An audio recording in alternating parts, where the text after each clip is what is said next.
وَإِذْ قَالَ لُقْمَانُ لِابْنِهِ وَهُوَ يَعِظُهُ يَا بُنَيَّ لَا تُشْرِكْ بِاللَّهِ إِنَّ الشِّرْكَ لَظُلْمٌ عَظِيمٌ। আল্লাহ রাব্বুল আলামিন বলেন, হযরত লোকমান তার সন্তানকে ওয়াজ করতেছে। হযরত লোকমান তার সন্তানকে ওয়াজ করতেছে, ওয়া হুয়া ইয়াইদুহু, সে তার সন্তানকে ওয়াজ করতেছে, ইয়া বুনাইয়া লা তুশরিক বিল্লাহ, ইয়া বুনাইয়া, হে আমার বৎস, হে আমার সন্তান। আরবি ভাষায় খুব আদর, মায়া, মোহাব্বত, ভালোবাসার একটা ডাক। যেমন আমরা অনেক সময় বলি, ও আমার কলিজার টুকরা সন্তান, এদিকে আসো। আরবি ভাষায় ইয়া বুনাইয়া শব্দটা মায়া মাখা, মোহাব্বত মাখা। হযরত লোকমান আবেগ, দরদ, মোহাব্বত, ভালোবাসা নিয়ে সন্তানকে বলতেছে, হে আমার বৎস, লা তুশরিক বিল্লাহ ইন্নাশ শিরকা লাযুলমুন আযীম। হে আমার বৎস, লা তুশরিক বিল্লাহ, তুমি আল্লাহর সাথে শিরিক করিও না। ইন্নাশ শিরকা লাযুলমুন আযীম, শিরিক হলো মহা জুলুম, মহা অন্যায়। এইখানে হযরত লোকমান তার সন্তান যদি কাফের হয়ে থাকে তাহলে তিনি ঈমান আনার জন্য বলতেছেন, আর যদি সন্তান ঈমানদার হয়ে থাকে তাহলে তাওহীদ, আল্লাহর একত্ববাদের ব্যাপারে বলতেছেন। মোট কথা, এখানে সন্তানকে হযরত লোকমান ঈমানের শিক্ষা দিচ্ছেন। ও আমার সন্তান, আল্লাহ তাআলার সাথে শিরিক করবা না, কারণ শিরিক হলো মহা জুলুম। এই পৃথিবীতে যত পাপ আছে, শিরিক করলে আল্লাহ তাআলা সবচাইতে বেশি বেজার হয়। আল্লাহ রাব্বুল আলামিন বলেন, ইন্নাল্লাহা লা ইয়াগফিরু আন ইউশরাকা বিহি ওয়া ইয়াগফিরু মা দুনা যালিকা লিমান ইয়াশা। আল্লাহ তাআলা সব গুনাহ ক্ষমা করে দেওয়ার প্রতিশ্রুতি দিয়েছেন, কিন্তু শিরকের গুনাহ আল্লাহ তাআলা ক্ষমা করবেন না। ইন্নাল্লাহা লা ইয়াগফিরু আন ইউশরাকা বিহি, তার সাথে যদি কেউ শিরিক করে সেটাকে তিনি ক্ষমা করবেন না। শিরিক ছাড়া যত গুনাহ আছে সব গুনাহ ক্ষমা করে দেওয়ার ঘোষণা দিয়েছেন কে? শিরিক হলো মহা জুলুম। একটা হলো জুলুম আর একটা হলো মহা জুলুম। ঘুম আসতেছে নাকি আপনাদের? কথা কি বোঝা যায়? একটা হলো শুধু জুলুম আর একটা হলো মহা জুলুম। স্বাভাবিকভাবে জুলুম কোনটাকে আমরা বলি? এমনি একটা গল্প কই, গল্প মানে এলো বোঝার জন্য। মনে করেন একটা হাতি একটা ছাগলকে পাড়া দিছে, ছাগলটা মারা গেছে। এটা কি কোনো অস্বাভাবিক ঘটনা না স্বাভাবিক ঘটনা? স্বাভাবিক ঘটনা। হাতি যদি পাড়া দেয় ছাগল কি বাইসে থাকবে? কিন্তু ঘটনা ঘটছে কি, ছাগলের লাথি দিয়া হাতিরে মেরে ফেলছে। এটা কি স্বাভাবিক না অস্বাভাবিক? কয় কি এই ঘটনা, ছাগলে লাথি দিয়ে হাতি মেরে ফেলছে? ওরে বাবা, এই ঘটনায় আপনি আমি অবাক হয়ে যাব, কিন্তু হাতি ছাগলের মারলে অবাক হব না। কেন? বলে এটা সাধারণ হতেই পারে। সবল কর্তৃক দুর্বলের হক যদি নষ্ট করা হয়, সবল কর্তৃক দুর্বলের হক যদি নষ্ট করা হয়, এটা হয় জুলুম। আর দুর্বল কর্তৃক যদি সবলের হক নষ্ট করা হয়, এটা হয় মহাজুলুম। আমরা আল্লাহ তাআলার শক্তির তুলনায় কত দুর্বল, কত দুর্বল, এটা তুলনা করারও তো কোনো সুযোগ নেই। সুযোগ আছে? এই কথা মুখে আনাই তো আমার উচিত হয় না। আমরা কত দুর্বল, অথচ এত দুর্বল হওয়ার পরেও মহাপরাক্রমশালী আল্লাহ তাআলার হক আমরা নষ্ট করি। তাইলে কত বড় জালেম আমরা চিন্তা করছি। এজন্য আল্লাহ তাআলা শিরকের ব্যাপারে শুধু জুলুম বলেন নাই, শিরকের ব্যাপারে বলেছেন মহা জুলুম। কারণ কোরআনুল কারীম ও হাদিসের মধ্যে আসছে আল্লাহর হক কি? আল্লাহর হক হলো তারই ইবাদত করা, তার সাথে শিরক না করা। অথচ দেখুন শিরকের মাধ্যমে মানুষ আল্লাহ তাআলার হক নষ্ট করে। এখানে দুর্বল কর্তৃক সবলের হক নষ্ট করা হয়। সবচাইতে দুর্বল, সবচাইতে সবলের হক নষ্ট করে, এর চাইতে মহা জুলুম, বড় জুলুম আর কোনো কিছু হতে পারে না। এই জন্য যারা শিরকের সাথে জড়িত একটু চিন্তা করেন, এরা কোন মানের পাপ করতেছে। একে তো পরে করে পাপ, ওইটারে আবার সওয়াব মনে করে, ওইটারে আবার ইবাদত মনে করে। যারা এই ধরনের কাজ করে ওইটারে ইবাদত মনে করে, ওদেরকে বেদাতি বলার সুযোগ নাই, ওদের তো ইমানই নাই। বেদাতের স্তর তো পার হয়ে গেছে গা কই। আল্লাহ তাআলা এই ধরনের সব মানুষকে সহি বুঝ দান করুন। এজন্য হযরত লোকমান সন্তানকে প্রথমে শিক্ষা দিয়েছেন ঈমানের শিক্ষা। আমরাও আমাদের সন্তানদেরকে দ্বীনের এই মৌলিক জিনিস ঈমান, যেটা কম্পালসারি আখিরাতে নাজাত পাওয়ার জন্য, আমরা আমাদের সন্তানদেরকে ঈমানের শিক্ষা দিব তো ইনশাআল্লাহ। এরপরে আল্লাহ তাআলা হযরত লোকমানের বয়ান বন্ধ করিয়া নিজে কিছু আদেশ দিছে, ওইটা আমরা একটু শেষে বলবো। আগে আসুন সন্তানদের ব্যাপারে আমাদের কি করণীয়। 2 নম্বর, হযরত লোকমান সন্তানকে উপদেশ দিচ্ছেন আল্লাহ তাআলার কুদরতের ব্যাপারে, ক্ষমতার ব্যাপারে অথবা আকীদার ব্যাপারে। আল্লাহ তাআলার ক্ষমতা কেমন?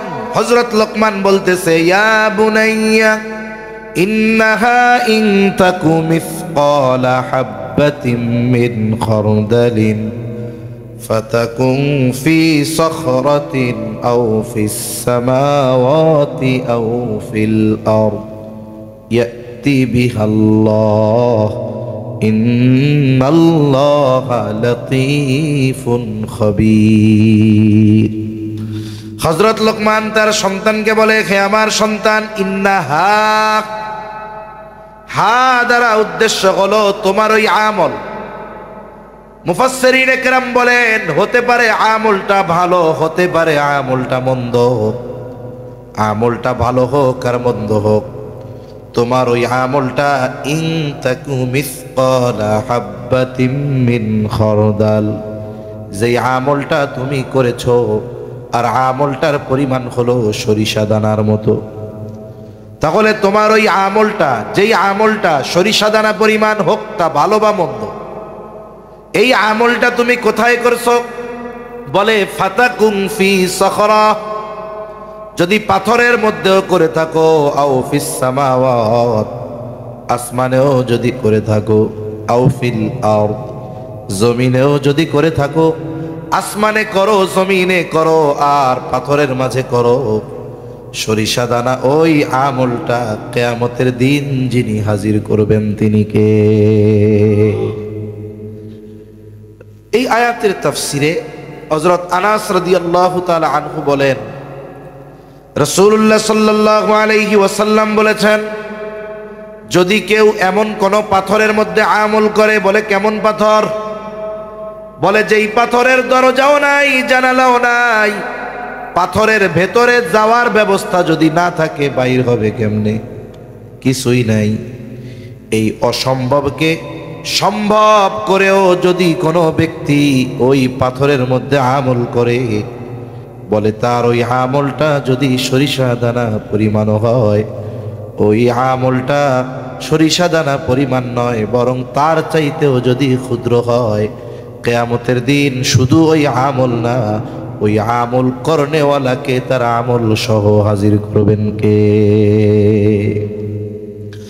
আল্লাহ তাআলা কোরআনুল কারীমের মধ্যে বলেন, ওয়ানাযউল মাওয়াজিনাল কিসতা লিয়াউমিল কিয়ামাতি ফালা তুযলামু নাফসুন শাইআ ওয়া ইন কানা মিসকালা হাববাতিন মিন খারদালিন আতাইনা বিহা কাফা বিনা হাসিবিন।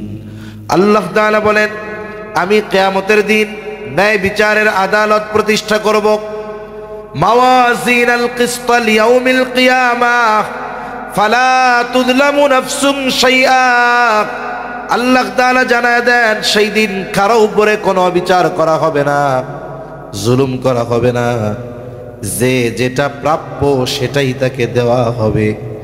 আল্লাহ তাআলা বলেন, ওই কিয়ামতের দিন শুধু অপরাধীকে হাজির করা হবে এমনটা নয়। আল্লাহ তাআলা বলেন, আতাইনা বিহা, আল্লাহ তাআলা বলেন, ওয়া ইন কানা মিসকালা হাববাতিন মিন খারদাল আতাইনা বিহা, কেউ যদি সরিষা দানা পরিমাণও কোনো আমল করে, আতাইনা বিহা, আমি তাকে তার আমল সহ হাজির করব। শুধু তাই না, তার কর্মের হিসাবও নেওয়া হবে। এত মানুষের হিসাব আল্লাহ কিভাবে নিবেন? আল্লাহ তাআলা বলেন, কাফা বিনা হাসিবিন, হিসাব নেওয়ার জন্য আমি আল্লাহই যথেষ্ট।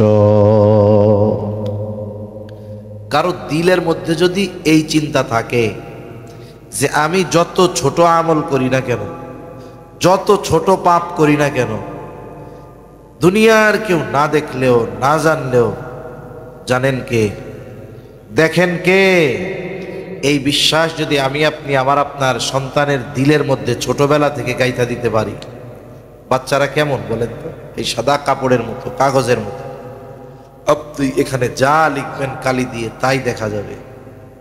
এজন্য ওই জায়গাটা অন্য লেখা দিয়ে ভরপুর হওয়ার আগে আমাদেরকে এই লেখাগুলো দিয়ে ভরপুর করা দরকার।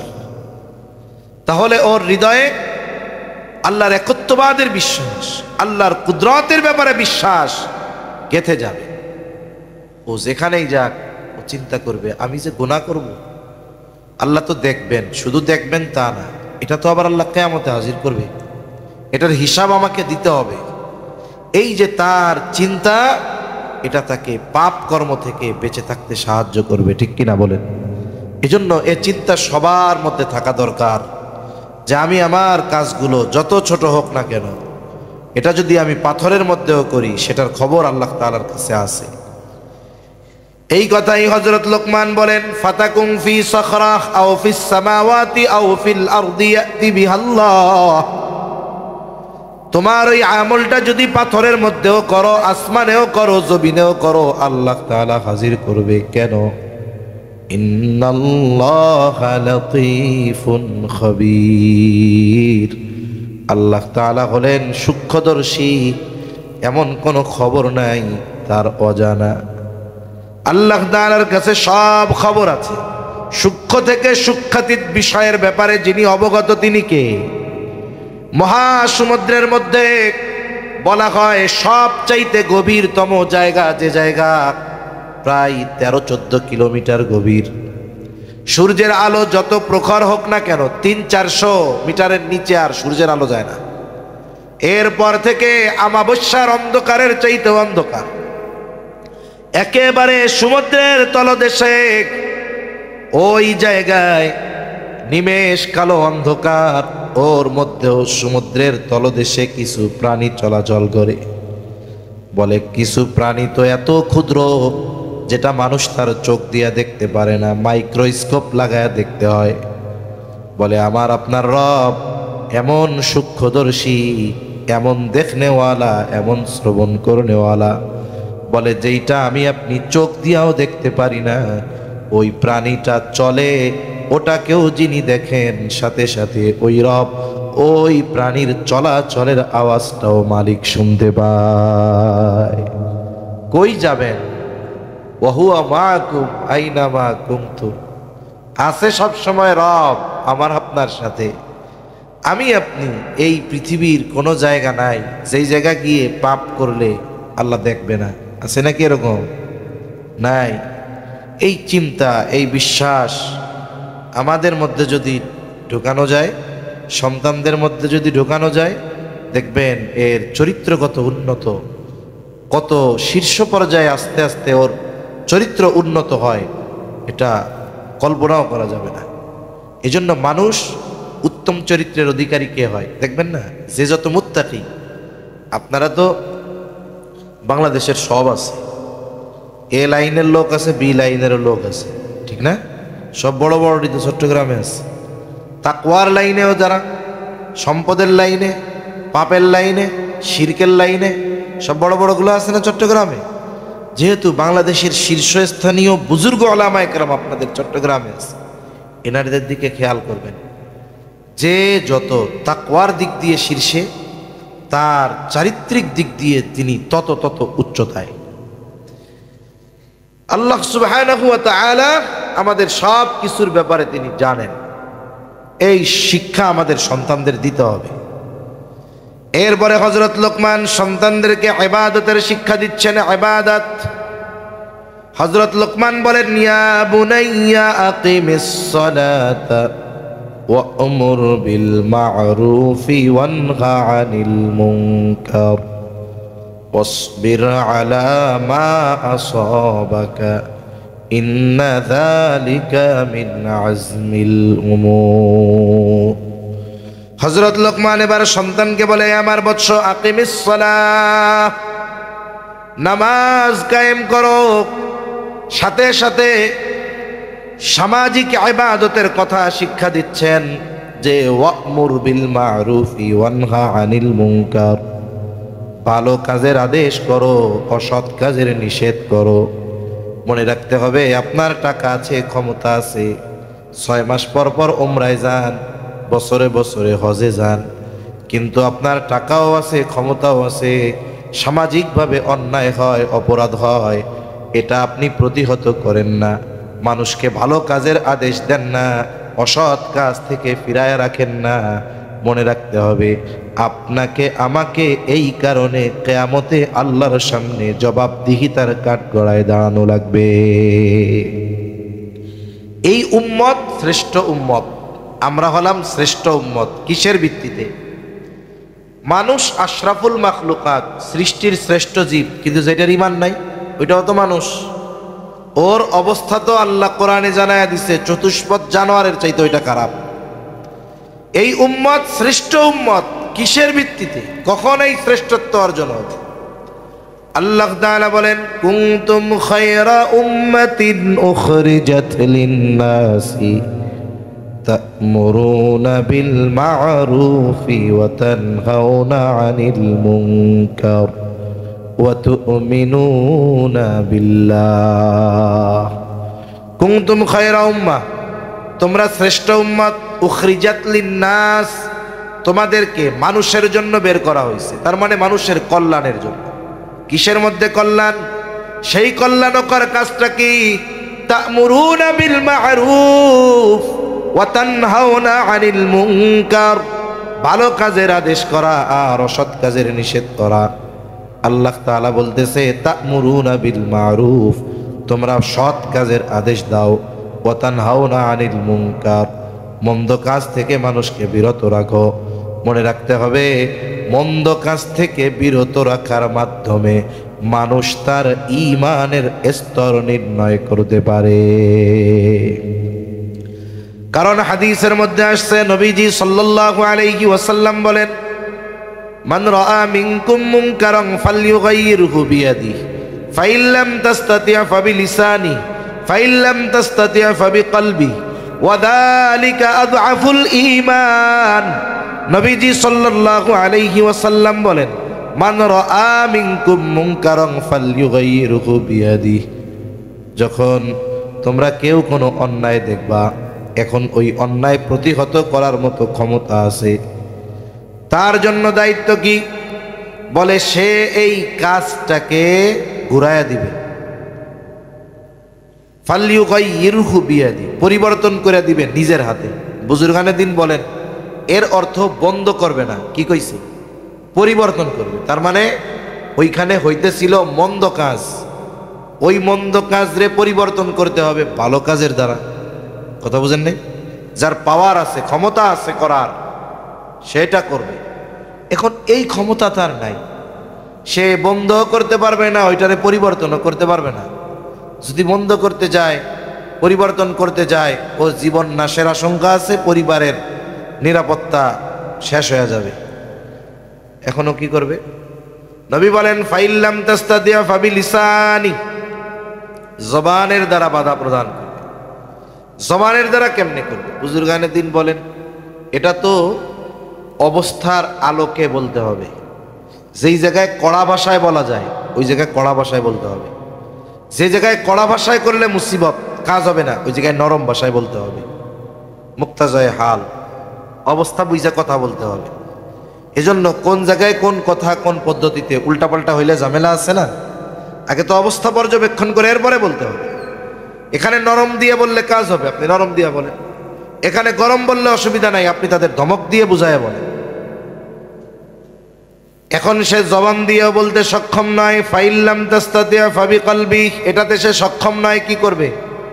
ফাবিকলবি, অন্তর দ্বারা এটারে ঘৃণা করবে, এটার বিরোধিতা করবে।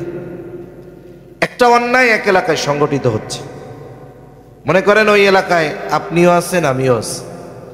এ অন্যায় যারা করতেছে তারা এমন প্রভাবশালী, হাত দিয়ে বাধা পরিবর্তন তো বহুদূর, মুখ দিয়ে যদি ওয়াজের সুরে টাইনা টুইনাও কন, এতেও জীবন থাকবে না। নরম কথা দিয়েও যদি বলেন, জীবন থাকবে না। তখন এই জায়গায় আল্লাহরে বলা ছাড়া আর কোনো উপায় নেই। আমার দিল তো তাদের পক্ষে না, তাদের এই কাজ কর্ম এগুলোর ব্যাপারে দিল ঘৃণা পোষণ করতেছে। আর সাথে সাথে আল্লাহর কাছে বল, আল্লাহ আমি তো অপারগ, সেই ক্ষমতা আপনি আমার দেন নাই, কিন্তু এদের এই কাজ, এদের এই অন্যায়ের সাথে আমি একমত নই। আপনি কেমন যেন ওই অন্যায়ের মধ্যে থেকেও আপনি অন্যায়কারী নন। কিন্তু একজন আছে সৌদি আরব, ওমরা করতে গেছে, হজ করতে গেছে, এলাকার পোলাপাইন চিন্তা করছে বছর শেষ নাচ গানের অনুষ্ঠান করবে, কথার কথা। উনি আছে ওমরায়, তাওয়াফ টাওয়াফ করছে, এখন সাই করতেছে। ইতিমধ্যে একজন ফোন দিছে যে ভাই আপনি তো দেশে নাই, ফোনেও পাই না, এখন তো আমরাই একটা অনুষ্ঠান করতে চাই নাচ গানের, আপনি কি কর? তোরা কর কর। আর উনি ওই জায়গায় বাইতুল্লাহ 5 ওয়াক্ত নামাজ পড়ে, আর এদিক দিয়া ওনার সমর্থন পাইয়া পোলাপানে নাচ গান করতেছে। কয় ও বাইতুল্লাহর ভেতরে থাক, ও ওই জায়গায় নাই ঠিক, কিন্তু ও সমর্থন দেওয়ার কারণে কেমন যেন ও পাপীদের সাথে অন্তর্ভুক্ত রয়েছে। এজন্য আমার আপনার অ্যাবিলিটি যতটুকু আছে অন্যায়ের বিপক্ষে বলার, বলতে হবে। আপনি অবস্থা পর্যবেক্ষণ করে বলবেন, হিকমতের সাথে বলবেন। এখানে আপনি পাওয়ার দিয়ে বললে, ধমক দিয়ে বললে ক্ষতি। আপনি আবেগ দরদ নিয়ে বলেন। অনেক সময় হয় না, একজন পাপ করতেছে, আপনি সরাসরি যদি তার গিয়া বলেন যে মিয়া কি করতেছে, এরকম জীবনে অনেক অভিজ্ঞতা আমাদের হয়। এমনি আমি আমার ব্যক্তিগত অভিজ্ঞতা বা এগুলো কম শেয়ার করি। এমনি একটা ঘটনা আপনাদের বলি, যাক এখন তো ভয় ডর নাই, এই জন্য কইতেছি। এই রাউজানের এমপি ছিলেন না কি, ফজলুর রহমান নাকি, ওনার নাম কি, ফজলুল করিম, ওনার ছেলেটা আছে নাকি জানি, ফারাজ করিম, অনেক সামাজিক কাজকর্ম করে। যাই হোক, আসলে আমিও তো চেষ্টা করি মানুষের সামনে আমার সর্বোচ্চ ভালোটা দেখানোর জন্য, পেছনে কি আছে আল্লাহ জানে। আল্লাহ আকবার। ওনার সাথে কাজ করে কিছু ছেলে পেলে, তারা একদিন গেছে পদ্মা ব্রিজ পাড়ি দিয়ে, মাওয়া এলিভেটেড এক্সপ্রেস দিয়ে, ভাঙ্গা একটা খুব সুন্দর সড়কের গোল চত্বর আছে, ওই জায়গায় গেছে। আমরাও এক প্রোগ্রাম থেকে আসছি, তা ওনারা মাইক্রো নিয়ে কয়েকজন গেছে। এই হাটহাজারির পোলাবানো ছিল ওই জায়গায়। ওরা মাইক্রোর মধ্যে ধুমসে গান বাজায়া, মানে একটা বিশ্রী অবস্থা করতেছে, এমন এক অবস্থা। তা ওই জায়গায় উল্টাপাল্টা কাজ দেখে আমি তাদের একজন দাড়ি দুড়ি দেখে আমি চিন্তা করছি, দাড়িওয়ালা তো হয়তো লোকটা একটু ভালো হবে। এখন উনি কি করলেন, আমি ওনারে বললাম ভাই আমরা তো মুসলমান, সাথে সাথে আপনারাও তো বুঝমান সমঝদার লোক, বোঝা যাইতেছে, আপনি যেহেতু সিনিয়র, আপনি একটু ওদের মানা করেন না এইসব করতে। তা উনি খুব রিয়াকশন নিয়েছেন আমার কথায় প্রথম, আমি এইভাবেই বলছি। উনি খুব রিয়াকশন নিয়েছে, ওনার হিট লাগছে কোনটা, মুসলমান একটু করলে আপনি মুরব্বী বললেই তো হয়। তা উনি আমার ভাব ভূপ দেখা বুঝতে পারছে এটা ওহাবি হুজুর, আর উনি ছিলেন সুন্নি, এই জন্য আমার নরম কথাও তার গায়ে খুব হিট লাগছে। যাই হোক, এক পর্যায়ে ঘটনাক্রমে ওই জায়গায় ওদের সাথে কয়েকজন ছেলে পেলে ওরা যারা আছে, ওরা 3-4 জন আমারে চিনছে। যেহেতু চিনছে, এখন তো আর গরম দিয়া কওয়া যাইব না কিছু। তা তাদের বাড়ি সম্ভবত হাটহাজারিতে, তারা ওই রকম গরম সুন্নি না, একটু নরম নরম সুন্নি। এবার আমারে আইসা বলতেছে, হুজুর সরি আসলে বুঝিনি, এবার গান টান বন্ধ করে দিচ্ছে। তখন আমি তাদের সাথে অনেক কথা বললাম, একেবারে দিল দিয়াই কিছু কথা বললাম। তা এর পরবর্তীতে কি হইল, যেই লোকটা আমার সাথে প্রথমে একটু গরম নিছে উনি খুব লজ্জিত হয়েছেন, ওনার নাম্বারও মনে হয় আমার কাছে আছে কিনা। তা উনি খুব লজ্জিত হয়েছেন, বাকি সবাই লজ্জিত হয়েছে। তা আমি বললাম, দেখেন আপনারা খেদমতে খালক, সৃষ্টির সেবা করেন, এর মধ্যে কত ফজিলত তাদেরকে শুনাইলাম। যে আল্লাহ তাআলা বলেছেন কিয়ামতের দিন আল্লাহ তাআলা বলবেন, হাদিসের মধ্যে আছে, আমি অভুক্ত ছিলাম, আমারে খাবার দাও নাই, আমি পিপাসিত ছিলাম, পানি পান করাও নাই। তা দেখুন কাজটা কিন্তু ইবাদত। আপনারা ইবাদতও করেন আর যদি এরকম পাপও করেন, তাহলে কি হবে বলেন তো? যদি দুধ ভালো, এই 10 মণ দুধ খারাপ বানানোর জন্য 10 মণ প্রস্রাব লাগে না, মোটামুটি 10-20 ফুট হইলেই যথেষ্ট। তার মানে আপনাদের এই ভালো কাজগুলোর প্রতিদান আল্লাহর কাছ থেকে পাওয়াটা আপনারা পাপের দ্বারা নষ্ট করে ফেলতেছেন। এভাবে সুন্দরভাবে বুঝাই বললাম। যাক, মোটামুটি ওই সময় তো ওনারা নরম হয়ে গেছে। আমিও প্রথমে নরম বইলা যেই হিট খাইছি, যদি আমি প্রথমেই কইতাম এই মিয়া এগুলো থামাও মিয়া কি শুরু করছো, ওই 3 জন আমারে আইসা চেনার আগে মোটামুটি আমার মনে হয় হসপিটালে নিয়ে যাওয়ার অবস্থা হয়ে যেত, কারণ ওই সময় তো ফুল পাওয়ার তাদের, বুঝেন নাই? তা এরকম জীবনের অভিজ্ঞতা থেকে একটা শেয়ার করলাম আপনাদের সাথে, যে দেখেন অনেক সময় অনেক জালেম আছে, আপনি তাকে একটু অবস্থা বুঝে আপনি নরম দিল দিয়া তারে আপনি বুঝায় বলেন, দেখবেন তার মধ্যে ফিকির ঢুকবে, চিন্তা ঢুকবে। কেন? তার দিল তো কঠোর হয়ে গেছে। আপনিও মারছেন শক্ত কথা, ওইটা ফিরা আবার আপনার দিকে আসবে, কিন্তু ওর দিল শক্ত, আপনি কথাটা মারেন নরম, ও কমপক্ষে তাৎক্ষণিক চিন্তা করবে যে না, কাজটা আসলে ঠিক না। তা কোন কথার থেকে গেলাম, যে ভালো কাজের আদেশ, অসৎ কাজের নিষেধ। অসৎ কাজের নিষেধ সবসময় যে কঠোর ভাষায় করতে হয় এটা নয়, বরং কঠোর ভাষায় বলার যোগ্য যিনি, তিনি কঠোর ভাষায় বললেন। সবার কঠোর ভাষী হওয়ার দরকার নেই, ঠিক কিনা বলেন? সবার গরম ভাষী হলে চলবে না, কারণ যেটা ফিডব্যাক আসবে, আপনি গরম হিট মারলে সেটা প্রতিহত করার ক্ষমতাও আপনার থাকতে হবে। এই জন্য আমাদের অনেক ওলামায়ে কেরাম খুব গরম বক্তব্য দেয়, উনি ওনার অবস্থান থেকে ঠিক আছে, কিন্তু একেবারে প্রত্যন্ত অঞ্চলে চরের মধ্যে যাইয়া যদি একজন গরম হুঙ্কার দিয়ে দেশ শেষ করে দেয়, ওই জায়গা দরকার হলো বেটা নামাজ পড়ে না, 24 ঘন্টার 28 ঘন্টা কাঁচা দিয়া থাকে, তারে বুঝানো যে লুঙ্গিটা হাঁটুর নিচে রাখিস, ওরে বুঝানো যে নামাজটা পড়িস, ওয়াইফ পর্দা করে না একটু পর্দার মধ্যে চালাইস, ওরে ওয়াজ করতে হবে ওইগুলা। ওই জায়গা গিয়ে ও ডোনাল্ড ট্রাম্পে শেষ করে দেয়, বাইডেনরে শেষ করে দেয়। এখন একটু পরে শ্রোতারা আশেপাশে জিজ্ঞাসা একজন আর একজনকে, ভাই বাইডেন কেডা, ট্রাম্প কেডা?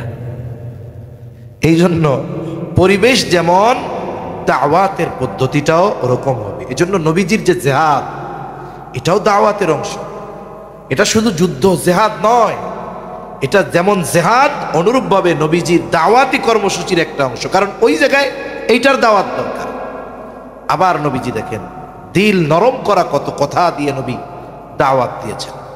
তো যাই হোক, ইবাদতের ব্যাপারে বলা, মৌলিক ইবাদত, সব ইমানের পরে যত ইবাদত আছে সবচেয়ে গুরুত্বপূর্ণ ইবাদত নামাজ, এরপরে বাকিগুলা। আর নামাজ এমন এক ইবাদত, আগেও হযরত বলে গেছেন যে হাদিসের মধ্যে আসছে নামাজের হিসাব প্রথম কিয়ামতের দিন। যার নামাজের হিসাব ঠিক, তার বাকি হিসাবগুলোও সহজ করে দিবেন কে? আল্লাহর হিসাব সহজ করা মানে কি জানেন? মানে বিনা হিসাবে আল্লাহ তাআলা বাকি হিসাবগুলো না নিয়ে আল্লাহ মাফ করে দিবে। আর বুজুর্গানে দিন কি বলেন? বলে যার নামাজের হিসাব ঠিক আছে, বাকি যদি কিছু অন্যায় টন্যায় থাকে আল্লাহ এটা দেখাও না দেখার ভান করে মাফ করে দিবে। সুবহানাল্লাহ। তাহলে ভালো কাজের আদেশ, অসৎ কাজের নিষেধ, এটা যদি সমাজে করতে চান, দেখেন ওই যে নরম ভাষায় আমি তাদের পাপটা ছাড়তে বলছি, তাও হিট আসছে আমার উপরে। ওই কয়জন না চিনলে মাইরি খাইতাম কিনা আল্লাহ জানে। আরো যা কইছে এগুলো তো আর কর উপায় নাই আমাদের বড় বড় ওলামায়ে কেরাম নিয়ে প্রথমে তারা খুব উল্টাপাল্টা কথা বলছে, পরবর্তীতে পরিস্থিতি স্বাভাবিক হলেও কিন্তু প্রথমে দেখেন নরম কথা দিয়ে বলছি, এতেই এত হিট। এজন্য সমাজে যদি আপনি মানুষকে ভালো কাজের আদেশ অসৎ কাজের নিষেধ করতে চান, বাধা বিপত্তি আসতে পারে কি পারে না। এজন্য আগের থেকেই মেন্টালিটি প্রস্তুতি দরকার। এই যে দেখেন আমাদের পার্শ্ববর্তী দেশ, গোটা পৃথিবীর মধ্যে যারা মুশরিক আছে এদের সাথে ইমানদারদের লড়াই হবে, এটা হবে। এখন যদি আমরা আমাদের প্রজন্মকে এই ব্যাপারে মেসেজ না দেই, না জানাই যে একটা জেহাদ হবে যার নাম গাজওয়ায়ে হিন্দ, সেখানে মুমিন আর মুশরিকদের যুদ্ধ হবে, সেই যুদ্ধে এত পরিমাণ মানুষ শহীদ হবে, মানুষের পা ডুবে যাবে রক্তের মধ্যে, মানে এত পরিমাণ মানুষ মারা যাবে বোঝানো হচ্ছে। ওই যুদ্ধ থেকে যারা মুখ ফিরিয়ে নিবে, ফিরে আসবে, পালাবে, তাদের তাওবা কবুল হবে না, বেঈমান। ওই যুদ্ধে যারা শহীদ হবে এরা জান্নাতি, একদল মানুষ জীবিত থাকবে। এই যে লড়াইটা হবে, এই খবরটা যদি আমি আমার সন্তানদের না জানাই, তাকে যদি মেন্টালিটি প্রস্তুত না রাখি, তাহলে কি হবে জানেন? আমরা হুজুররা ডাক দিব, ওই সময় ওলামায়ে কেরাম ডাক দিবে, আর আপনার ঘর থেকে আওয়াজ উঠাবে হুজুর জঙ্গি। এজন্য আমাদের এই বিষয়গুলোয় প্রস্তুত থাকা, সন্তানদের প্রস্তুত রাখা, যে তুমি যখন ভালো কাজের আদেশ করবা, অসৎ কাজের নিষেধ করবা, তখন কি হবে? তোমার উপরে মুসিবত আসবে। মুসিবত আসলে কি করবা? অসবির আলা মা আসাবাক, যদি মুসিবত চলে আসে তুমি সবর করবা, আর মনে রাখবা ভালো কাজের আদেশ অসৎ কাজের নিষেধ এটা ছোটখাটো কোনো বিষয় নয়। ইন্না যালিকা মিন আজমিল উমুর, এটা অনেক বড় জিনিস। এরপরে হযরত লোকমান সন্তানকে সামাজিকতা শিখাচ্ছেন। সামাজিকতার মধ্যে সবচাইতে গুরুত্বপূর্ণ বিষয় হলো মানুষের সাথে আচরণ কেমন হবে। একটা মানুষের আচরণের দ্বারা বাকি সব কিছু অনুধাবন করা যায়, বোঝা যায়। হযরত লোকমান এবার বলেন, ওয়ালা তুসাইর খাদ্দাকা লিন্নাসি ওয়ালা তামশি ফিল আরদি মারহা ইন্নাল্লাহা লা ইউহিব্বু কুল্লা মুখতালিন ফখুর। আল্লাহ রাব্বুল আলামিন এবার হযরত লোকমান সন্তানকে কি বলতেছে সেটা জানায় দেন। বলেন, ও আমার বৎস, মানুষের দিক থেকে মুখ ফিরায়া কথা বলবা না, মানুষের দিক থেকে মুখ ফিরায়া নিবা না। তার মানে অহংকার নিয়ে মানুষের সাথে কথা বলবা না। অনেক সময় দেখবেন অনেক মানুষ এমন আছে, নিজে ধনী টাকা পয়সাওয়ালা জ্ঞানী মানুষ, একজন দরিদ্র মানুষ তার সাথে যদি কথা বলতে আসে, সালাম করে, মুসাফা করে, বিনা কারণে মুখ আরেক দিক ঘুরায় রাখে। আছে না নাই? উনি ব্যস্ত আছে এক ব্যাপার, কিন্তু কোনো ব্যস্ততা নাই, এরপরেও সালাম দিছে, তুচ্ছতাচ্ছিল্য করে, মুসাফাটা ভালো মতো করতে চায় না, এই দিকে একটু লাগায়। আছে না এরকম? তার মানে তুমি মানুষের সাথে অহংকার করবা না। এই জায়গা মূল শিক্ষা এটা। তোমার সম্পদ আছে, তুমি একজন গরিবকে তুচ্ছতাচ্ছিল্য মনে করবা না। তোমার আল্লাহ অনেক জ্ঞান দিয়েছে, তুমি বাহরুল উলুম, ইলমের সাগর, তুমি একজন সাধারণ মানুষকে তুচ্ছ কইরো না। তোমার অনেক ক্ষমতা আছে, তুচ্ছ করো না। এই পৃথিবীতে শয়তানের কত জ্ঞান ছিল, হ্যাঁ, অহংকারের কারণে সব শেষ। নমরুদ, হামান, ফেরাউন কত ক্ষমতা ছিল, অহংকার করছে, শেষ। কারুনের কত সম্পদ ছিল, সম্পদের বড়াই কেন করবে? বলে আমাদের ব্যবসায়ীদের গোডাউন ভরা থাকে তেল, ডাল, চিনি, গম, এইসবে। এই রোজার মাস আসতেছে না, সব ভরবে তো, ভরবে না? রোজার মাসের দাম বাড়ানোর জন্য। মনে রাখতে হবে, এই ধরনের কৃত্রিম সংকট যারা সৃষ্টি করে এদের জন্য কঠিন শাস্তির খবর আছে। এ কাজগুলো করা যাবে না। কারুনের গোডাউন তেল, ডাল, চিনি, আটা দিয়ে ভরা ছিল না, স্বর্ণ দিয়ে ভরা। এর গোডাউনগুলোর চাবি বহনের জন্য একদল সুঠামদেহী লোকের দরকার হইত। কোথায় তারা? কেউ আছে? কেউ নাই। ইতিহাসে এত নিকৃষ্ট কাট্টা ইসলামের দুশ্মনকে যদি বলেন তুই তো ফেরাউনের দলের লোক, তাহলে তোর নেতার নামে তোর পোলার নামটা রাখ ফেরাউন। এই গোটা পৃথিবীতে খুঁজে একটা কাফের ও ফেরাউন নামের পাবেন না। নমরুদ নাই, হামান নাই, কারুন নাই, আছে? অথচ ওটা সব ইসলামের বিপক্ষের শক্তি ছিল। আমরা যেমন আমাদের সন্তানদের নাম কত মোহাব্বত করে আবেগ দিয়া দরদ দিয়া রাখি, যে ছেলের নাম মোহাম্মদ, আহমদ, সাহাবা একরামের নামের সাথে নাম মিলায় রাখি গর্বের সাথে। কেন ওরা ওগো নেতাগো নামের সাথে মিলায় রাখে নাকি? কয় ওরা এত ঘৃণিত, নাম তো রাখবেই না। যদি আপনি বলেন তোরে মাসে মাসে 2000 টাকা দেবো, পোলার নাম ফেরাউন রাখিস, ওকে বোঝে বদ্দা মাফ চাই নবাজ্জুম। ঠিক কিনা বলেন? মাফ চাই এই কাম করতে পারবো না, অমুসলিমও রাখবে না। এজন্য নবীজি সাল্লাল্লাহু আলাইহি ওয়াসাল্লাম অহংকারের ব্যাপারে সতর্ক করেছেন। অনিচ্ছায় অতি ব্যস্ততায় ভিন্ন কথা, কিন্তু আমি আপনি যখন ব্যস্ত থাকবো না, আমার কাছে যদি একজন আদনা থেকে আদনা মানুষও আসে, তার সাথে আমি ভালো ব্যবহার করব। এরপরে বলেন ওয়ালা তামশি ফিল আরদি মারহা, জমিনের উপরে দর্প ভরে চলবা না, এমন ভাবে পা ফলায় চলে যে বুক টান টান করে এরকম। আল্লাহ তাআলা আরেক জায়গায় বলেন ওয়ালা তামশি ফিল আরদি মারহা ইন্নাকা লান তাখরিকাল আরদা ওয়ালান তাবলুগাল জিবালা তুলা। জমিনের উপরে দর্প ভরে চইল না। তুমি জমিনের উপরে যত জোরে পা ফালাও না কেন, জমিনের কিছুই করতে পারবা না, বিদীর্ণ করতে পারবা না। ওয়ালান তাবলুগাল জিবালা তুলা, বুক উঁচু করে মাথা উঁচা করে এরকম হাঁটো, যতই উচ্চতা দেখাও না কেন, পাহাড় সম পরিমাণ কখনোই তুমি হতে পারবা না। এরপরে বলেন আল্লাহ বলেন ইন্নাল্লাহা লা ইউহিব্বু কুল্লা মুখতালিন ফাকুর। আল্লাহ তাআলা কোনো মুখতাল আর ফাকুররে ভালোবাসে না। মুখতালকে, মুখতাল হলো সে একা একা নিজেরে বড় মনে করে, অন্যকে ছোট মনে করে না, নিজে নিজে ভাবে আমি বড় আলেম, আমি বড় ওয়াইজ, আমি খুব ভালো ব্যক্তি, আমার চেয়ে বড় আবেদ আর কেউ আছে নাকি, আমি বড় আবেদ। মানে মনে মনে একা একা নিজেকে যে বড় ভাবে, এরে বলে মুখতাল। আর ফাকুরকে আর একজনকে তুচ্ছ করে নিজের বড় মনে করে। হে মিয়াই কি জানে, এর তো আমি আরো ভালো জানি, ও ওর কি আছে, ওর আমার আরো বেশি আছে।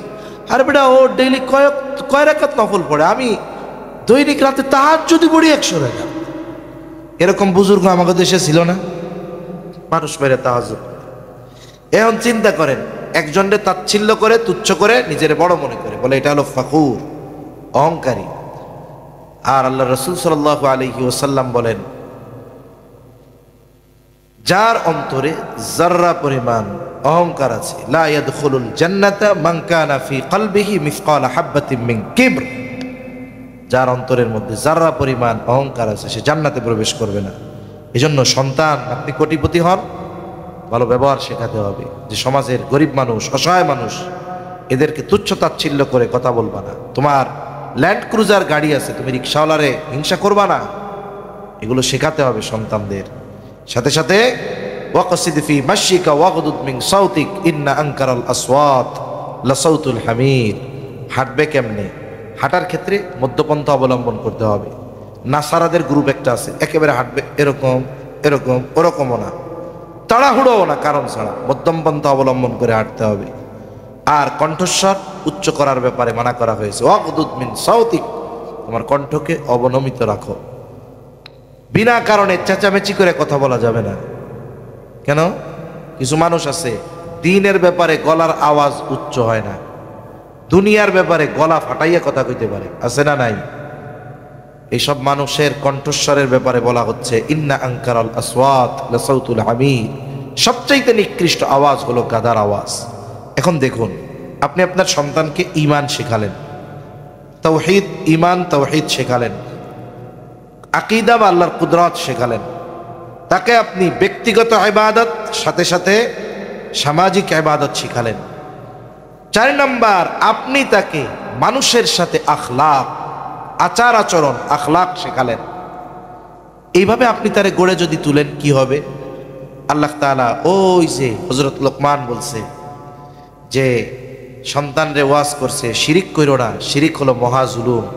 এর পরপরই আল্লাহ তাআলা দুনিয়ার সন্তানদের উদ্দেশ্য করে বলতেছেন ওয়াসাইনাল ইনসানা বিওয়ালিদাইহি হামালাতুহু উম্মুহু ওয়াহনান আলা ওয়াহনি ওয়া ফিসালুহু ফি আমাইনি আনিশকুর লি ওয়া লিওয়ালিদাইক ইলাইয়াল মাসির। আল্লাহ রাব্বুল আলামিন মানুষকে ওসিয়ত করতেছেন, মানে নির্দেশ দিচ্ছেন তার মাতা পিতার ব্যাপারে। হামালাতুহু উম্মুহু ওয়াহনান আলা ওয়াহনি ওয়া ফিসালুহু ফি আমাইন, তার মা তাকে কষ্টের উপরে কষ্ট করে গর্ভধারণ করেছে। শুধু তাই না, ওয়া ফিসালুহু ফি আমাইন, 2 বছর তাকে দুধ পান করায়ছে। এই যে মাতা পিতার এই অবদানের কারণে আল্লাহ তাআলা বলে, বান্দারে শুধু আমি আল্লাহর কৃতজ্ঞতাই প্রকাশ করো না, আনিশকুর লি ওয়া লিওয়ালিদাইক, আমার কৃতজ্ঞতা প্রকাশের সাথে সাথে মা বাবার কৃতজ্ঞতাও প্রকাশ করো। এখান থেকে আমরা যারা সন্তান আছি, আমাদের যাদের সন্তান আছে, শিক্ষণীয় কি হলো চিন্তা করে দেখো। স্বয়ং আল্লাহ বলতেছে, বান্দা তোমার মা তোমারে কষ্টের উপরে কষ্ট করে গর্ভধারণ করছে, 2 বছর দুধ পান করিয়েছে। তুমি যদি তোমার গায়ের চামড়া সুল্লাও জুতা বানায় দাও, তাও তুমি 1 ফোঁটা দুধের ঋণ শোধ করতে পারবা না। মা বাবার যেই ইহসান তোমার প্রতি, তুমি এটা কিয়ামত পর্যন্ত পরিশোধ করতে পারবা না। এজন্য আল্লাহ বলেন, আনিশকুর লি ওয়া লিওয়ালিদাইক, আমার কৃতজ্ঞতা প্রকাশ তো করবা, সাথে সাথে পিতামাতার কৃতজ্ঞতা প্রকাশ করো। এরপরে আল্লাহ রাব্বুল আলামিন বলেন, ওয়া ইন জাহাদাকা আলা আন তুশরিকা বিমা লাইসা লাকা বিহি ইলম ফালা তুতি'হুমা ওয়া সাহিবহুমা ফিদ দুনিয়া মা'রুফা। তাহলে বলেন তো আল্লাহ তাআলা সবচাইতে বেজার হয় কোন পাপ করলে? এত আস্তে জোরে ওই আল্লাহ কি বলেন শুনেন। মাতা পিতার প্রতি কতটা আনুগত্যশীল হতে সন্তানকে আল্লাহ নির্দেশ দিয়েছে। আল্লাহ তাআলা বলেন, তোমার পিতা মাতা যদি আমার সাথে শিরিক করার ব্যাপারে কোনো জোর জবরদস্তি করে, যেই ব্যাপারে তোমার কোনো জ্ঞান নাই, ওনারা তোমারে শিরিক করার আদেশ করতেছে অজ্ঞতার কারণে। এখন এই শিরিক করা কত বড় অন্যায়, যে শিরিক করতে আদেশ দেয় সেও তো অত বড় অন্যায়কারী, ঠিক কিনা বলেন? ওই যে হুকুমদারির মামলা হয়, বলে যে মারে তারও যেমন মামলা, বলে যে মারার অর্ডার দেয় এরও এরকম মামলা। তাহলে যে শিরিক করে সে যেমন জালেম, শিরকের আদেশ দেয় সেও ওই রকম জালেম। কিন্তু এই শিরকের আদেশ দাতা যদি মাতা পিতা হয়, ইমানদার সন্তানকে যদি শিরকের আদেশ দেয়, এত বড় অন্যায়ের আদেশ দেয়, এই কারণে কোন সন্তান মা বাবার উপরে চড়াও হতে পারবে না, খাবার বন্ধ করে দিতে পারবে না, গরম ব্যবহার করতে পারবে না, ঘর থেকে বের করে দিতে পারবে না। বরং আল্লাহ রাব্বুল আলামিন জানায় দেন, ফালা তুতি'হুমা, প্রথম কাজ হলো এই আদেশের আনুগত্য তোমরা করবা না, এতটুকুই শেষ। কিন্তু এই কারণে তাদের সাথে খারাপ আচরণ করবা না, বরং আল্লাহর নির্দেশ হলো ওয়াসাহিবহুমা ফিদ দুনিয়া মা'রুফা, ওই মা বাবার সাথেও তোমরা দুনিয়ায় সর্বোচ্চ ভালো ব্যবহার করবা। তাহলে যেখানে আল্লাহ মাতা পিতার সাথে শিরিক করার আদেশ করার পরেও তাদের সাথে ভালো ব্যবহারের নির্দেশ দিয়েছেন, নিজের কৃতজ্ঞতা প্রকাশের সাথে সাথে মা বাবার কৃতজ্ঞতা প্রকাশের কথা বলেছেন, তাহলে মা বাবার সাথে সন্তানের আচরণ কেমন হওয়া দরকার, এটা আশা করি অনেক বিস্তারিত খুলে বলার প্রয়োজন নাই। সাথে সাথে অভিভাবক যারা আছি আমাদেরও সতর্ক থাকতে হবে। সন্তানদের কাছে যদি ওই ব্যবহারটা আমরা আশা করি, সন্তানদেরকেও আমাদের আল্লাহর সাথে পরিচয় করিয়ে দিতে হবে, ঠিক কিনা বলেন? আল্লাহ সুবহানাহু ওয়া তাআলা আমাদের সবাইকে কথাগুলো বুঝবার তৌফিক দান করেন, আমিন। ওয়া আখিরু দাওয়ানা আনিল হামদুলিল্লাহি রাব্বিল আলামিন। আসসালামু আলাইকুম ওয়া রাহমাতুল্লাহি ওয়া বারাকাতুহু। অনেকে দোয়া চাইছে। যারা দোয়া চাইছে তাদের নাম না জানলেও না পড়লেও জানেন কে? জোরে বলেন কে? অনেক জায়গায় আছে মানুষ মনে করে, মনে হয় ওই দোয়ার মধ্যে আলাদাভাবে নাম না কইলে মনে হয় দোয়া কবুল হবে না। এরকম কোনো বিষয় আছে নাকি? ওই নবুয়তি দায়িত্ব পালনে যত কিছু দরকার সবকিছুর ব্যবস্থা আল্লাহ করতেন। আর যদি আমি নিজের থেকে নবুয়তের জিম্মাদারি নিতাম, তাহলে নবুয়তির জিম্মাদারি পালনে যদি কোনো ত্রুটি বিচ্যুতি হয়ে যাইত, তাহলে আল্লাহ তাআলার সামনে আমাকে জবাবদিহিতার কাঠগড়ায় দাঁড়ানো লাগতো। কেন? বলে কোনো জিনিসের দায়িত্ব নিজে চেয়ে নেওয়া আর কারো উপরে চাপায়া দেওয়া দুইটা জিনিস এক নয়। একজন যদি চেয়ে কোনো দায়িত্ব নেয়, মনে করেন আপনাদের কোনো বিষয়ের দায়িত্ব আমি যদি চাইয়া নেই যে দায়িত্বটা আমাকে দেন, এখন আপনারা তো আমার দায়িত্ব দিচ্ছেন কিন্তু এই দায়িত্ব পালনে আমি ফেল, তখন সবাই মিলে কি করবে? সবাই মিলে বলবে, আরে মিয়া পারেন না কাম কাজ করতে, আবার চাইয়া চাইয়া দায়িত্ব নেই। খোসা মারা কথা বলবে কি বলবে না? কিন্তু আপনারা সবাই মিলে যদি কোনো দায়িত্ব আমার উপরে জোর করে চাপায়া দেন, আর আমি যদি বলি না না আমি দিব না, আপনারা দায়িত্ব চাপাই দিয়া বললেন আরে আপনি দায়িত্ব নেন, আমরা তো আছি। এখন মনে করেন ওই দায়িত্ব পালনে আমি ব্যর্থ হইলাম, আপনারা কিছু বলার আগে আমি উল্টা জোর গলায় বলবো দায়িত্ব দিছেন কেন? নিতে চাইছিলাম। তাহলে চেয়ে যদি দায়িত্ব নেওয়া হয় এক হিসাব, আর যদি দায়িত্ব দেওয়া হয় আর এক হিসাব। হযরত লোকমান বলতেছে, আল্লাহ যদি নবুয়ত আমাকে সরাসরি দিতেন তাইলে তো নবুয়তের এই জিম্মাদারি পালনের যত ব্যবস্থাপনা সব তিনি গ্রহণ করতেন। যেমন রাসূলুল্লাহ সাল্লাল্লাহু আলাইহি ওয়াসাল্লামের কাছে যখন প্রথম দিকে ওহী নাজিল হইতো, আমার আপনার নবী নবুয়ত চাইয়া নিছেন না আল্লাহ দিছেন?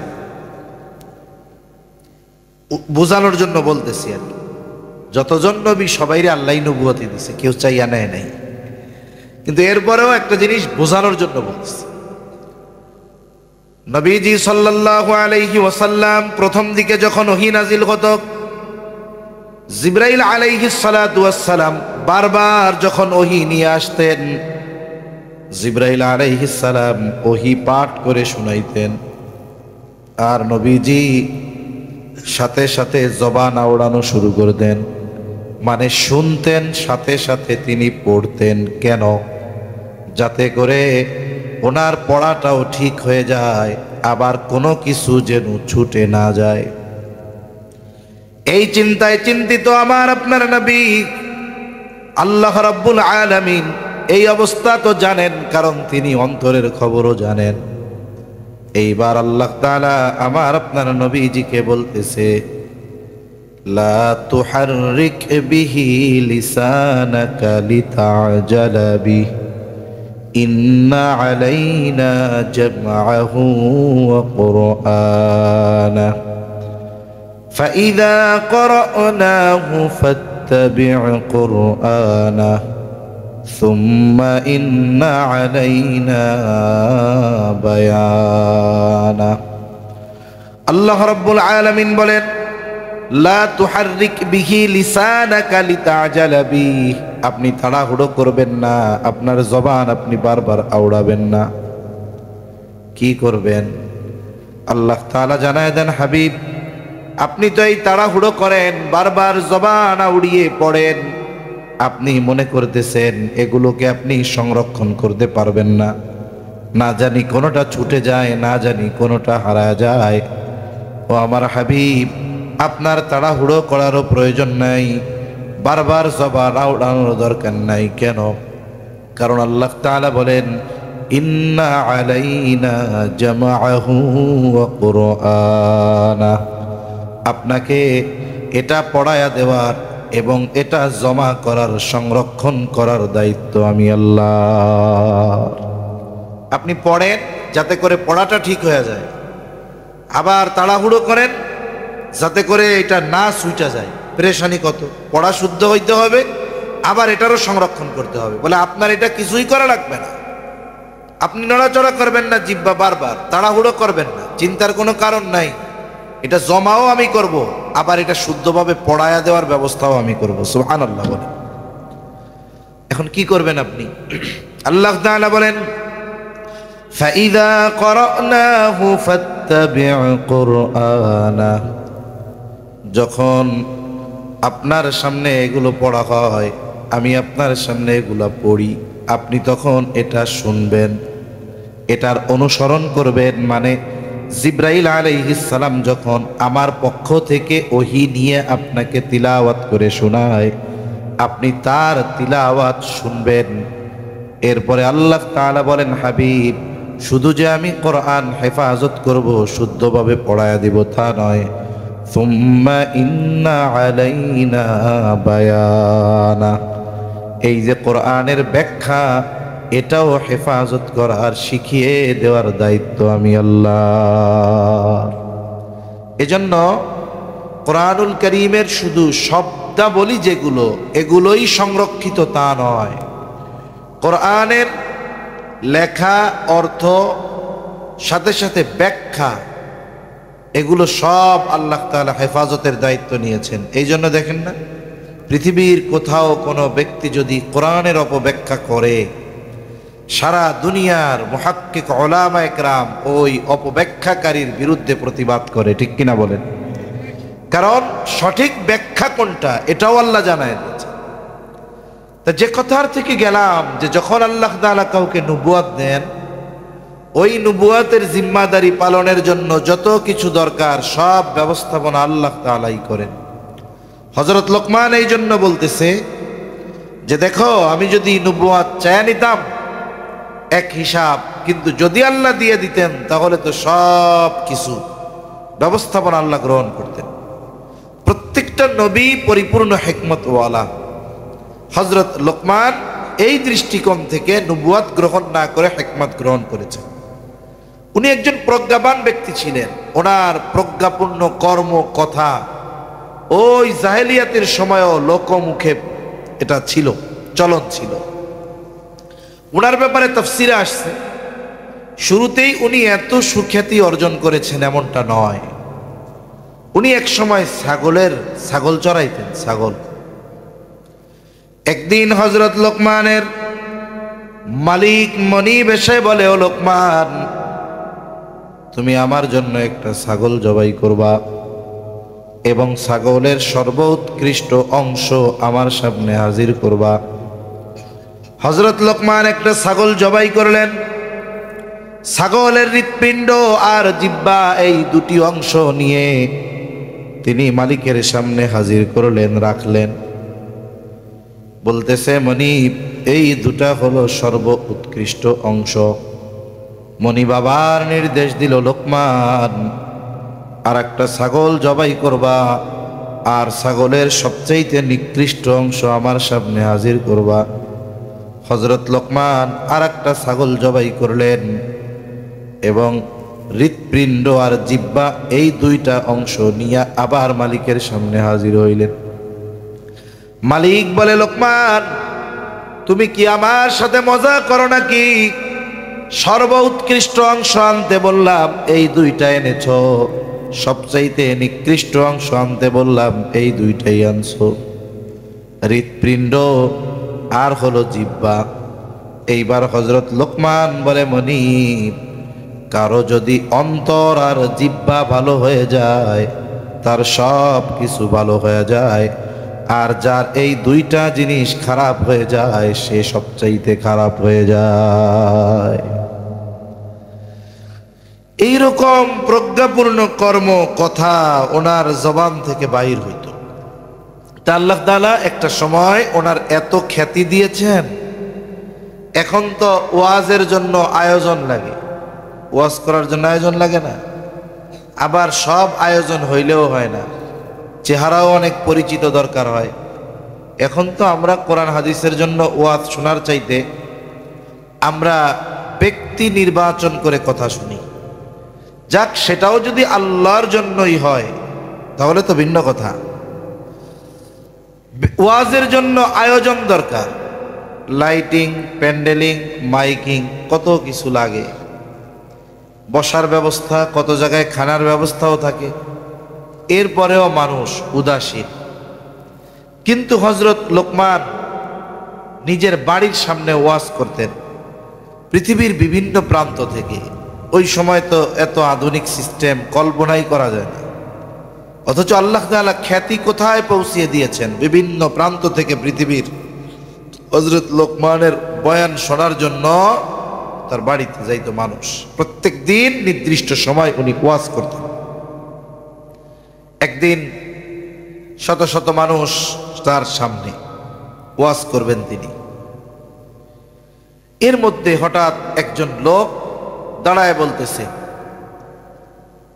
আপনি ওয়াজ শুরু করার আগে আপনার কাছে আমার কিছু বিষয় জানার আছে।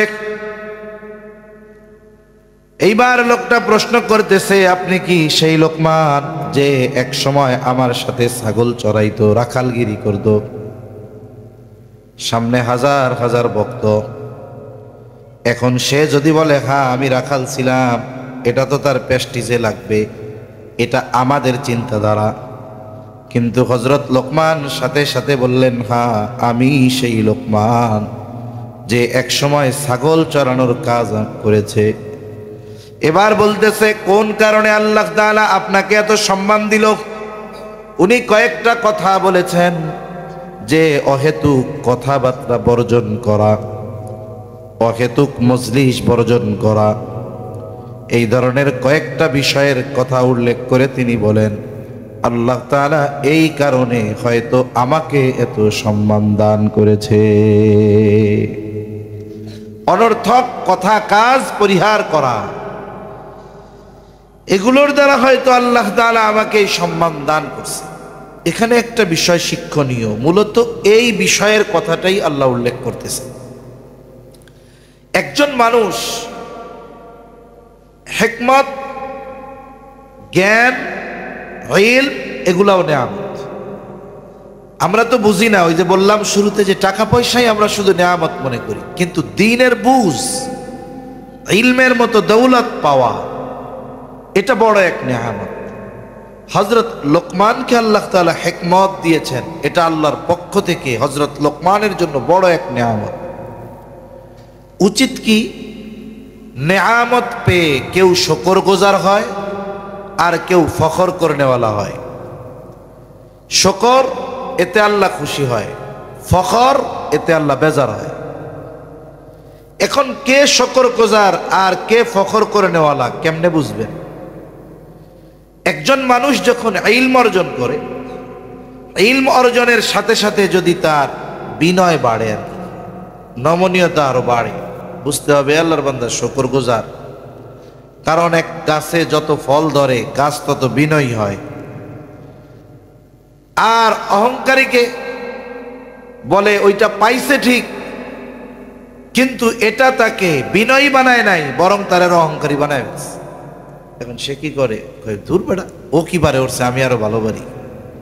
আবার অনেক সময় কি হয়, যে তার অতীত যদি কষ্টার্জিত হয় বা কষ্টকর সময় অতিবাহিত সে যদি করে আসে, অনেক সময় অনেক মানুষ আছে সে তার কষ্টের অতীতকে অস্বীকার করতে চায়, বর্তমানে ভালো, অতীতকে অস্বীকার করে।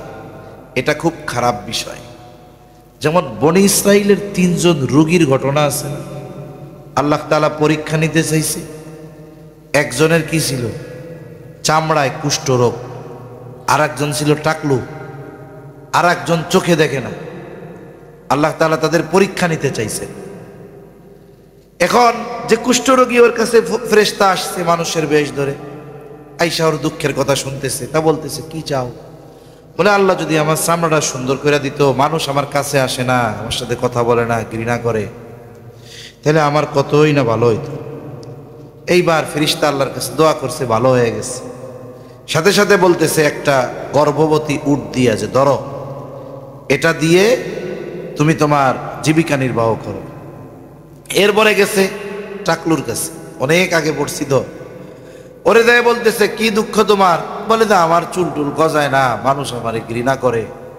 তা আল্লাহর রহমতে হাত বুলায় দিছে, তার মাথায় চুল গজাইছে। একটা গাভী দিয়া বলতেছে, ধরো এটা দিয়ে তুমি তোমার জীবিকা নির্বাহ করো। অন্ধের কাছে গেছে, সে দুঃখের কথা শুনছে, চোখেই যে দেখে না, তারপরে দোয়া করছে, চোখ ভালো হয়ে গেছে। এবার তার একটা ছাগল দিছে, এটা দিয়ে জীবিকা নির্বাহ করো। দীর্ঘদিন পর এখন সকলেই এস্টাবলিশড, গরু উটওয়ালা সেও কোটিপতি হয়ে গেছে, গরুওয়ালা কোটিপতি হয়ে গেছে, এখন তারা সাহেব হয়ে গেছে, মানুষ তাদের সম্মান করে। ছাগলওয়ালারও অনেক ছাগল হয়ে গেছে।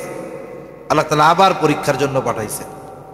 ফেরেশতা মানুষের বেশ ধরে আইসা কইতেছে, ওই উট যারে দিছে তারে, ভাই আমি মুসাফির, বহু দূরে যাব, তা আমারে একটা উট দাও, যাতে আমি এটা বিক্রয় করে বা এটাতে চড়ে যাইতে পারি। না না না, উট টুট দেওয়া যাবে না। এখন কি, আরে তুমি ওই ব্যক্তি না যার কুষ্ঠরোগ ছিল, যারে কেউ চিনতো না, মানুষ তার সাথে কথা বলতো না, কিছুই ছিল না, আল্লাহ তোমার এইগুলো এক সময় দিছে? কে কইছে? আমার 14 পুরুষ দইরা ধনী। কথা বোঝেন নাই? কে কইছে? আমার আগের 14 পুরুষ দইরা ধনী, আমার বাপ দাদা জমিদার ছিল, আমি জমিদার বংশের পোলা মিয়া, ভাগো। চলে গেছে। যাওয়ার সময় বলে, তুমি যদি মিথ্যা বলে থাকো, আল্লাহ যেন তোমার আগের অবস্থায় ফিরাইয়া দেয়। এইবার পরের জনের কাছে গেছে, এইটারও একই আচরণ। ও বলে, দেদর মিয়া, আমি কি এই গরুর মালিক আজকে থেকে নাকি? আমার 14 পুরুষ দইরা ধনী মিয়া, আমি জমিদারের পোলা। কি কয়, আমি টাকলা ছিলাম, কি ছিলাম? তুমি যদি মিথ্যা বলো, আল্লাহ যেন তোমার আগের অবস্থায় ফিরাইয়া দেয়। এই দুইজনরে তো আল্লাহ আগের অবস্থায় ফিরাইয়া দিছে। এইবার গেছে অন্ধের কাছে। অন্ধর কাছে যে অন্ধ ছিল, যাইয়া চাওয়া মাত্রই কয়, একটা কেন, যে কটা লাগে ওই কটা নেও। আরে আমার কিছুই ছিল না, আমার আল্লাহ আমাকে দিয়েছে, তুমি মুসাফির, তোমার যতগুলো লাগে তুমি নিয়ে যাও। কয় না, একটাও লাগবে না, আল্লাহ তোমাদের 3 জনকে পরীক্ষা করার জন্য আমাকে পাঠাইছিল, ওরা 2 জন ফেল, ওরা আগের অবস্থায় গেছে গা, তোমার আচরণে আল্লাহ খুশি, আল্লাহ তোমারে আরো বরকত দিবে। এখানে কি শিক্ষণীয় বিষয় হলো? আগের 2 জন তাদের ওই অতীতকে অস্বীকার করেছে, আর এইজন তার অতীত অস্বীকার করে নাই, অতীতকে স্বীকার করে আল্লাহর কৃতজ্ঞতা প্রকাশ করেছে, বলেছে কিছুই ছিল না, আমারে সব আল্লাহ দিয়েছে। এজন্য সমাজে অনেক মানুষ আছে, এক সময় কিছুই ছিল না, মানুষের সামনে যদি বলে আপনার তো কিছু ছিল না, এখন তো আপনি 10টা ফ্যাক্টরির মালিক। কে কইছে? আমার দাদার আমলের থেকে আমরা ধনী। এরকম বলার লোক আছে না নাই? অতীত মনে করায় দিবেন, ও আপনার উপরে গরম হয়ে যাবে, ধর্মিয়া চুপ করো, বাপ দাদার থেকে ধনী আমরা। এরা নাশকর গুজার। তাহলে হযরত লোকমানের যেই আচরণ ছিল ওই ব্যক্তির প্রশ্নের পরে, বলেন তো এটা কি শুকরগুজার বান্দার আচরণ নয় কি? শুকরগুজার বান্দার আচরণ। এজন্য আল্লাহ তাআলা হযরত লোকমানকে পরিচয় করায় দিচ্ছেন, ওয়ালাকাদ আতাইনা লুকমানাল হিকমাতা আনিশকুর লিল্লাহ। আল্লাহ তাআলা বলেন, ওয়ালাকাদ আতাইনা লুকমানাল হিকমা, আমি লোকমানকে হিকমত দান করেছি, আনিশকুরু লিল্লাহ, যাতে সে আল্লাহর কৃতজ্ঞতা প্রকাশ করে। মুফাসসিরিন ইকরাম বুজুর্গানে দ্বীন বলেন, এখানে মূলত আল্লাহ তাআলা বলতে চায়, লোকমান হলো এমন একজন প্রজ্ঞাবান ব্যক্তি যে তার জ্ঞানের কারণে, ইলমের কারণে অহংকার করে নাই, বরং সে আমার শুকরগুজার বান্দাদের মধ্যে একজন। আল্লাহ তাআলা এইটা বুঝাইতে চাচ্ছে। এরপরে আল্লাহ তাআলা বলেন, ওয়ামাই ইয়াশকুরু ফাইন্নামা ইয়াশকুরু লিনাফসি, যে নেয়ামতের শুকরিয়া আদায় করে সে সেটা নিজের জন্যই করে। ওমান কাফারা ফাইন্নাল্লাহা গানিয়্যুন হামিদ, আর যে নেয়ামতের নাশকরি করে, নেয়ামতের কুফরি করে, অকৃতজ্ঞ যে, তার জেনে রাখা দরকার, ইন্নাল্লাহা গানিয়্যুন হামিদ, নিশ্চয়ই আল্লাহ তাআলা হলেন অমুখাপেক্ষী, সপ্রশংসিত এক মহান সত্তা।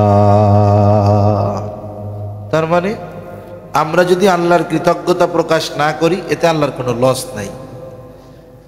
আর যদি আল্লাহ তাআলার কৃতজ্ঞ বান্দা হই, লাভ আমাদের। মূল বিষয়টা কি? যে হযরত লোকমান একজন প্রজ্ঞাবান ব্যক্তি, হযরত লোকমান একজন শুকরগুজার বান্দা।